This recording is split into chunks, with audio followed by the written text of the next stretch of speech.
I call it the failing New York Times, but they did write on January 20th using the word wiretap, and nobody ever talks about the fact that it was in quotes, but that's a very important thing. But wiretap covers a lot of different things.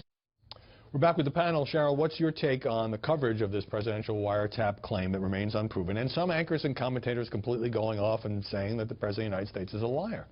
I think there are two good questions to be asked. One is, should he have made the statements relying on the press that, on the other hand, he says he doesn't trust? You can't really have it both ways. But there is a very legitimate question that the media should be asking as to whether there was improper surveillance of the campaign or any of his officials. And we know the track record under the Obama administration meant that they conducted unprecedented surveillance of reporters. They conducted surveillance of phone records of members of Congress, including the Senate Intelligence Committee, according to my sources.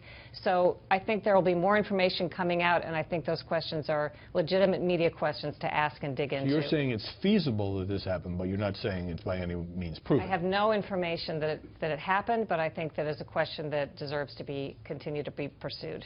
What did you make of Sean Spicer in Miami and earlier saying, well, the media are ignoring crickets, he said, the other side of the story, that the same Intel chairman who we all quote about wiretapping, surveillance, and no evidence are saying they have no evidence so far of any improper collusion between Trump associates and Vladimir Putin's people? It's actually a really good point. I mean, there is no evidence. There's been no evidence provided that there's a personal wiretap of Donald Trump's phones. There also has been no evidence provided for any number of the unsubstantiated claims put forth by anonymous sources about collusion with Russia. And in fact, when you have these people put on the record, these same people who are probably involved in this coordinated leak campaign to promote this narrative about Russia, when they're on the record, they say, no, we have no evidence of any collusion. And when they come out and say that, it's not a major news story. I mean, Devin Nunes had a big press conference where he pointed that out, and the Washington Post story on it was almost comical in how it went to great lengths to avoid making the point that there's no evidence of collusion with Russia.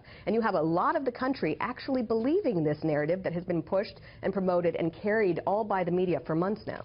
I think the press is mostly focusing on unanswered questions about dealings with Russia, and obviously, particularly in the case of Mike Flynn, there have been questions about whether or not they have been candid about it and whether they've disclosed it. But